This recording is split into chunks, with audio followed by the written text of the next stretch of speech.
when we do one-to-one campaigns, we're not just doing like one campaign for that company. We're doing like a series of 4 or 5 different campaigns for that company. Hey, I'm Corrina. And I'm Taylor. And this is Direct, a podcast we created to showcase the creativity and hard work of go-to-market teams everywhere. We're here to share the stories and experiences of the hardworking, passionate individuals who make up go-to-market teams, the ones who truly make the magic happen. Taylor and I have been fortunate enough to work side by side on some incredible projects together, and now we want to put a spotlight on the unsung heroes behind some of the best go-to-market campaigns out there. In each episode, you'll hear from individual contributors who have gone above and beyond to make a difference. They'll share their challenges, victories, and the lessons they've learned along the way, all to help you unlock the next step in your career. Get ready to be inspired, learn something new, maybe even share a laugh or two. Welcome to Direct.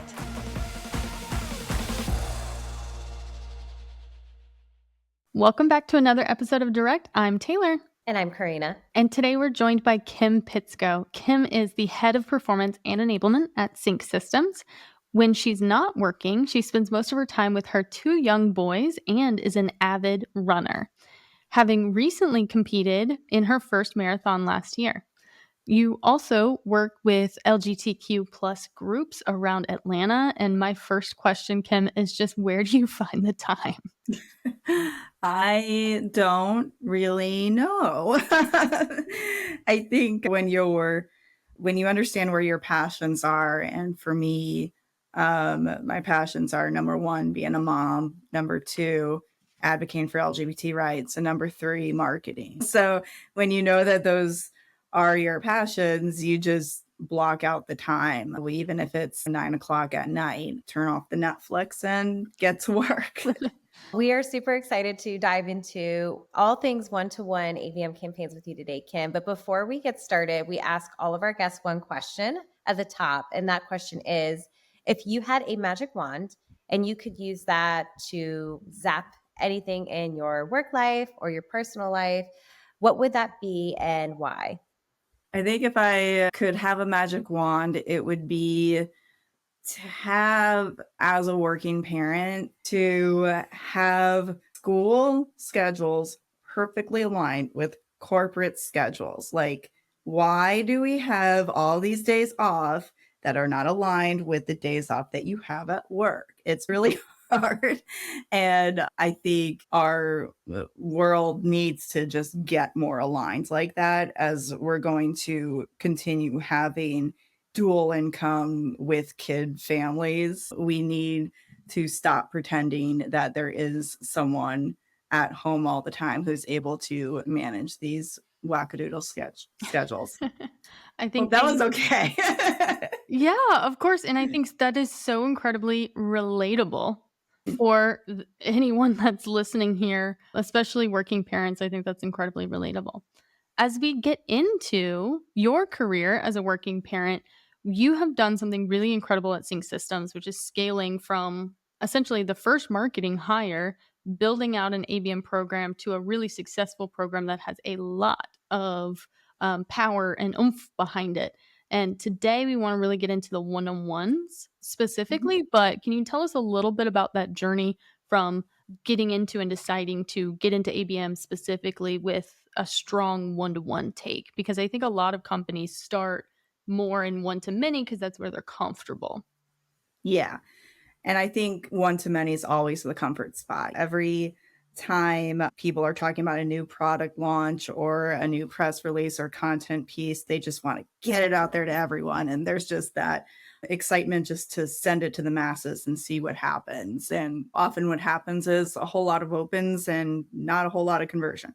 So I think for me, when I was scaling marketing at CINC, it was really important for me to keep in mind, especially for it to be a very niche industry. There's not a whole lot of property management companies out there. So for it to be such a niche industry where we happen to know the data and we happen to know who our prospects are, since we happen to know who our prospects are, I think it's really important that as we were doing the content and coming up with the strategies, that we were focusing on not just which prospects we can convert, but which prospects we want to convert. And that comes into getting to really understand the core pain points behind your prospects. What keeps them up at night? What do they truly need out of a system? If they're not ready to buy now, what kind of content and memorable materials can you provide to them so that when they are ready to pull the trigger and call a software company, they're going to call CINC. So that was always like at the forefront of my mind when I was building out the strategy. And I was able to prove pretty quickly in various campaigns, like I could show, hey, this one to many campaign had a 3% conversion rate, whereas this one to few campaign, of course, starting with one to fews, had a 50% conversion rate and 8 times higher in pipeline values. We really need to invest our time in really getting to know and understand our prospect and use the data that we have to produce memorable experiences. And speaking of like memorable experiences, have you found that you've been really successful in identifying some key personas within those one-to-one campaigns as well? Or do you still look at it from like a one-to-one from an account perspective? Yeah, there's definitely different personas, especially when you get into an enterprise level property management company where when we do our one-to-ones, we tend to focus on the enterprise level. You're going to have your technology personas that want to know the ins and outs of your system. They want to know about, is the system secure? How did you even build it from the ground up?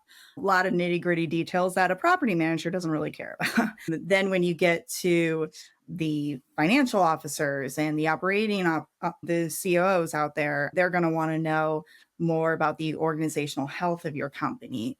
Finally, you get down to like your key community managers. Those are the people that really want to know the pizzazz and the features behind the products. What are you doing with AI? How does this make my work-life balance better? How does this make it easier for me to communicate with homeowners? So there's definitely like when we do one-to-one campaigns, we're not just doing like one campaign for that company. We're doing like a series of 4 or 5 different campaigns for that company. Love that. Let's unpack that a little bit if we could. What are some, we love to get tactical here at Direct. So, what are some channels and tactics that you've used to either open the door to net new accounts or to accelerate some opportunities? Can you just share with us a little bit of the different channels and tactics you've used to deploy those? Yeah, so one of the when you're doing a one-to-one campaign, I actually think one of the most important channels that you start with is your sales team itself, because they're out there meeting with industry professionals all the time, and they might know something about a prospect that you're never going to find in your Salesforce database. So when we launched our recent series of one-to-one campaigns, the first thing we did was we had our sales executive meet with their sales development rep, and they sat down and filled out this template together where they researched the company based on the data that we had. Then they would do the look at their own website, and then the salesperson would come in and tell more information about that. So they presented all that information to us in marketing. From there, we were able to create a series of different campaigns based on the personas and based on some of the behaviors for that. And the different channels that we use, obviously, we use like an email drip series that kind of changes with each persona. Then we have display ads. We use Terminus and HubSpot for both those channels.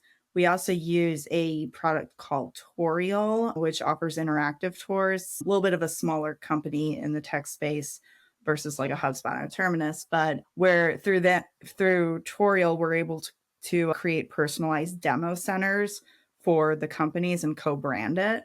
So we use all of those tools. Plus, for some of the big one-to-ones, we did some direct mail pieces. We did not use like any Sendosos or anything like that for direct mail. We got rolled up the sleeves and shipped it ourselves, but it was only 5 people, so it was okay. Kim, there's so much noise, I think, when it comes to digital and social advertising. Yeah. What have you found to be super successful in garnering the attention of these different accounts and personas within these accounts? I think the way that most people would probably think about it is to like insert logo here, call out company name here. But I'm curious, is there anything surprising that you've seen recently that's worked? Yes. So one of our biggest product features at CINC is that for each management company, we have custom branded apps for the homeowner to make their payment and whatnot. They're not making a payment through a CINC Systems app. They're making it through ABC Property Management Company, and it's fully logo to them. And in the onboarding process, that's when they would go ahead and design their app. And they were getting it designed through this like little design tool that one of the developers created. And one day we were like, this isn't that hard to do. Why don't we just do this? A lot of the most successful ads that we have are that we actually like show pictures of their app, which they obviously don't have. But then it's like, here, ABC company, here's your homeowner and board app. Click here to see what your app can do. And then they go through tutorial through that ad to see their own app. And then that's all co-branded to them. That definitely produced a lot of success, because if you're scrolling through and you see your logo on a display ad, or if you get an email and it has your logo, okay, that's nice. But if you see like an actual product that's fully branded to you. And for some of our bigger companies, we've gone so far as to making the entire ad look like it came from them with colors. Maybe like the Sync logo is somewhere very secret. People are going to definitely stop and be like, wait, I have an app. Wait, what is this? We've definitely had success in that. And that has absolutely led to not just click throughs, but people picking up the phone and booking those meetings. That is an incredibly cool strategy. I think that even you guys are uniquely able to customize that for your business because you have the ability to show them the app and show them the product that you have. But I think a lot of our listeners could pull onto that theme of just at least creating something that's not just slapping a logo or changing a name on something and really providing unique value. But that Yeah. does create an additional need for cost for the program and time and energy of the team creating more bespoke content that's truly one-to-one instead of personalization tokenized, essentially. How does your organization decide which of the businesses get that full-blown app or whatever the lift is on creating that and all those custom ads versus maybe more being in that one to few? Great questions. That was a very strategic decision that we made between sales and marketing. And one thing I'd like to point out here, and this is something that I learned when I was starting some of our ABMs and one-to-ones and one-to-fews at Sake, is that you should never just simply go to sales and be like, pick the accounts you want to do this campaign. Because sales know, they know a lot. The sales professionals know a lot, but they know who are the big accounts that's going to bring in the money. They don't know who's most likely to engage. They haven't looked at your lead scoring or your grading or where on the website the account has been to. So oftentimes they might pick like a really big account who is completely uninvested in anything that you're doing. And you cannot have, in my opinion, you cannot have success in a one-to-one campaign with someone who's never looked at your brand before. They have to at least have a little bit of involvement. So in this latest series of one-to-ones, we strategically work together to see who are the big accounts who are likely to buy. I pushed back on sales. There were some big accounts that they chose that I was like, these people are not, we know they're not interested in making a software change for the next 2 years. This is not worth it. So who's likely to buy? And then what have they done with your materials? Have they read a white paper? Have they read a case study? Have they even been in your funnel before? So we were very strategic in doing that to make sure that they were engaged, likely enough to buy, and they just really needed that extra push.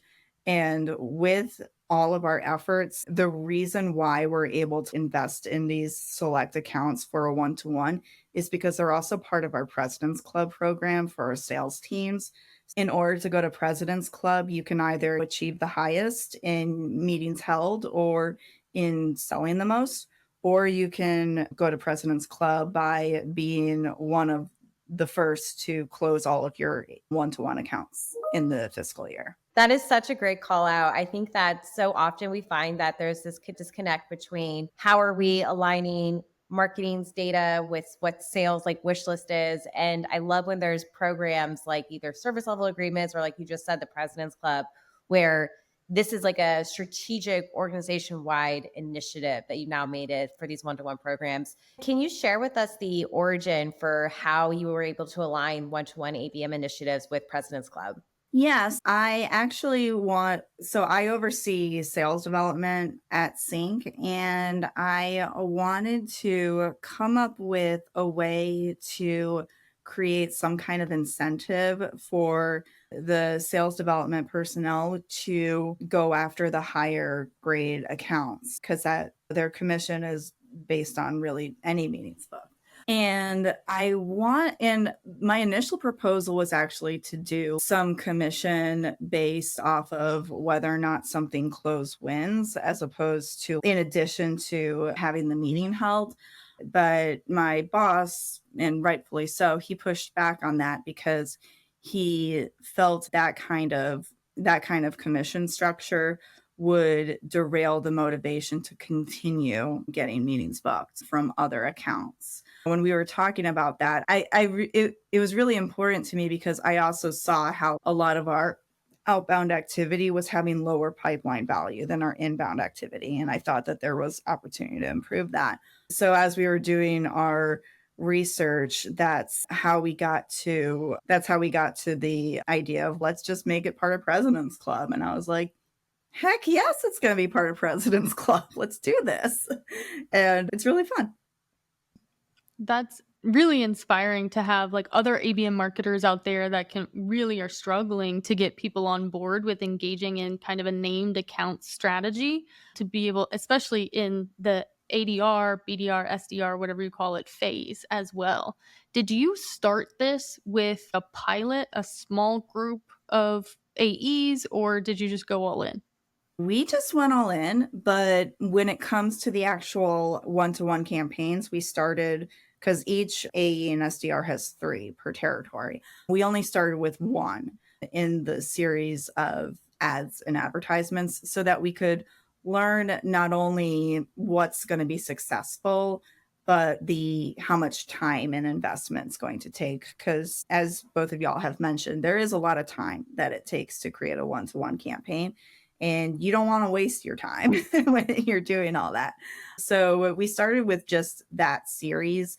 And we were able to like learn what some of the different nuances were going to be. Like we had some accounts we went all in on promoting our apps and promoting mobile first community management. We had other accounts where the conversation was more around financials and banking partners. And instead of doing robust digital campaigns, we actually just did small partner marketing campaigns.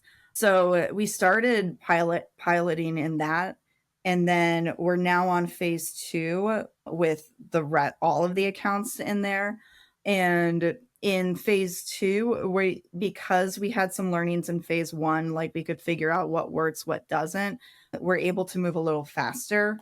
And we also now have a series and a cadence of various content and copy and design looks and feels and templates that it's easy to like drag and drop. What was your leading indicators? I just want to dig in there. What were the leading indicators and maybe the lagging indicators that told you what was working and what wasn't for phase 1 that helped you decide what to do in phase 2? Yeah, it was definitely about the engagement with the content and also what led to getting the prospect in the pipeline. And we were able to see that there were the ones that in phase 1, nearly every prospect got into the pipeline within 2 months, except for one account. And in that particular account, we realized that we were making a lot of assumptions. That account had really cool branding and it looked like super youthful and whatnot. So we're like, excellent.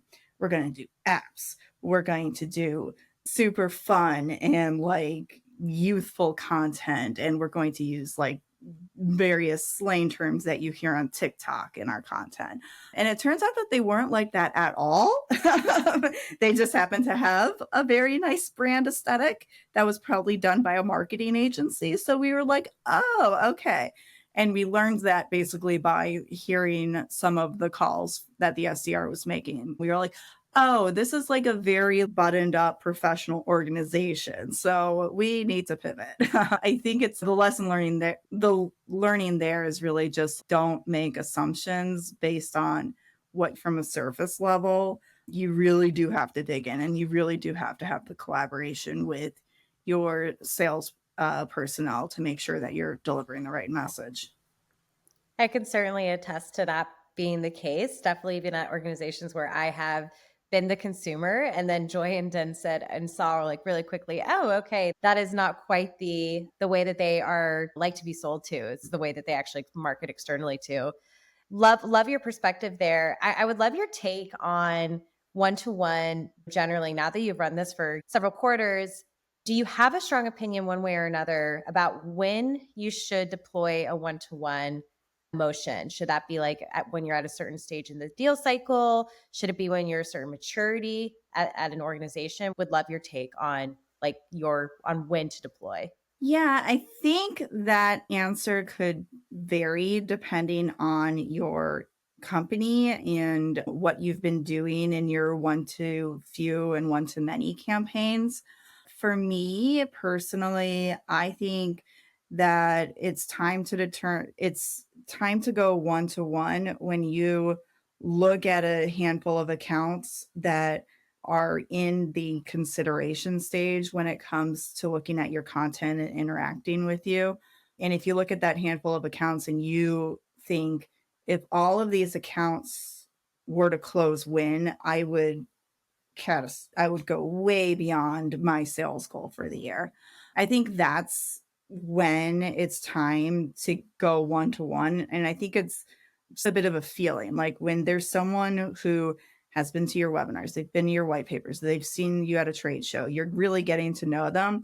And you think, wow, it would be just so awesome if I could get their decision makers in a demo.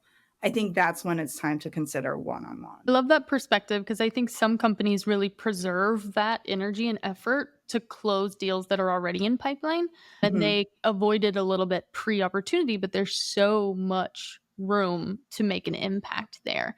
Now, you told us that some of your early results were basically all but one of those named accounts did actually come into the pipeline. Have you had enough time? Have enough quarters gone by that you've seen revenue from the program as well? I'm just curious about your overall success and results. Yeah, truthfully, we haven't seen the revenue yet, but we're nowhere near. Well, just because of the sales cycle for us, it takes about 9 months to close this level of an account. But I know that we're close on a lot of them. I would expect, and people are pretty gung ho about making these a close win because they want to go to President's Club. So I would expect the majority of them to be a close one. And what I'm hearing from the sales team is that the conversations are going quite well. Knowing that these are really the must wins for the organization in your one-to-one programs, are there any programs that you're particularly looking forward to deploying that maybe would stretch the traditional budget a little bit and maybe be a little bit more experimental? Do you mean in terms of one to one? I would love to do some more custom branding for direct mail.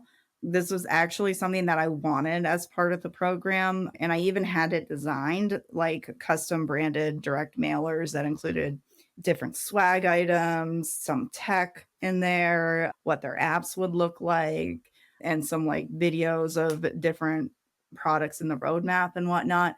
I would love to be able to do that. The reason we didn't do it at the time or that we never deployed it is because we went through a bit of a rebrand on one of the products that it was focused on. But that is definitely something I would like to do as we get into the next quarter. And hopefully I would be able to stretch the budget there. I'm pretty sure I have it. Yeah. Fingers crossed that you get that budget and we get to hear all about the success of adding that into the program. We're getting close on time. I did want to squeeze one more question in before we start to wrap up. Do you have you've built this program, you've done one to many, one to few, and a really cool one to one. I think a lot of people aspire to get there and don't always get to the one to one level. Do you have any hot takes or just final thoughts for our listeners about that journey that could inspire or encourage them. Yeah, I think when you're on the marketing side, the reason why a lot of people wouldn't get to a one-to-one is because sometimes as marketers, we have a tendency to be perfectionists in the brand aesthetic and the content and everything. And I think there's this very traditional approach of you write your brief, you have a copywriter come in, you have a designer come in, you have round one, round two, then final round, etc. That process is not going to work if you want to scale very quickly in one-to-ones and one-to-fews. You have to trust that your content is going to work because you've collaborated so much with sales and the ins and outs of this prospect. And you do not have to have the perfect verbiage and the perfect design. There are display ads that I look at that did lead to the results I wanted. And I look at them now and I'm like, that is the ugliest piece of Canva template I've ever seen in my entire life. But the prospect doesn't care because you still got their attention. And I think when you're like doing ABM and you're thinking about marketing from a true performance level, you have to let go of the traditional aspect of marketing and you just have to let it be sometimes and just launch it. Totally agree with that. I think that if you're going to test something, you have to be able to ship it. So in order Yeah. to test it, you got to just keep shipping it out. And to your point, you've established so many of these guardrails already. So these are the must-win accounts. This is how we're collecting the data. These are the steps we're taking to get there. But yeah, to your point, I think what's going to capture somebody's attention sometimes is the not so perfect scenario. I've seen campaigns with typos outperform Yeah. campaigns that have been rigorously reviewed and sent to comms and all of that. So I would, Absolutely. Yes. yeah, I think Give that's the me a rallying type cry. any day. I do not care. Yeah, 100%. That makes the humanness stand out so much more. So I think that you've definitely given our listeners so much to chew on and get inspired by. I think that we're always excited to talk to other marketers that are really deploying some innovative ABM strategies, and it definitely sounds like you are. So thank you so much, Kim, for sharing all of that with us today. Yeah, thank you. This was fun. Before we let you go, you did share with us at the top your answer to our magic wand, and your magic wand was to zap and make your professional schedule line up with your kids' schedule. And I think that's super relatable. I don't have a groundbreaking way of doing that, but I do think as we're nearing back to school, kids are about to leave school and then we're approaching back to school. They're undoubtedly going to have schedules for the new year that'll be approaching before we know it. It'll be August. And so I'm wondering if you could grab that schedule, blast it into ChatGPT, and basically say, here are all the holidays. Here are all of my company's holidays. Let me know, ChatGPT, where there is not overlap so that I can actually go ahead and proactively send out PTO requests or Hail Mary days off. I'm wondering if that's something you've considered before as a way to augment. That is not, but I'm absolutely going to do that. And then I might even take all of the discrepancies and send that to the Fulton County School Board and be like, walk me through how I'm going to go to work today. I love it. Put it back on them to do your job. Start with ChatGPT and then throw it back to the school board. I think that's solid. Yes, absolutely. But thank you for that advice because that is a really solid way to handle life. I love it, Kim. And just kudos to you and everything you're doing and professionally for human rights. We need that so much more. And also just thank you for raising some incredible kids here to be the future for all of us. Thank you so much. Appreciate it. Thanks for listening to this episode of Direct with Corrina and Taylor. If you enjoyed what you heard in today's episode, please give us a follow, maybe even a 5-star review, wherever you listen to your podcast. And if you know someone that you'd like to spotlight, if you want to share your own story, visit us at motionagency.io/direct. We'd love to hear from you.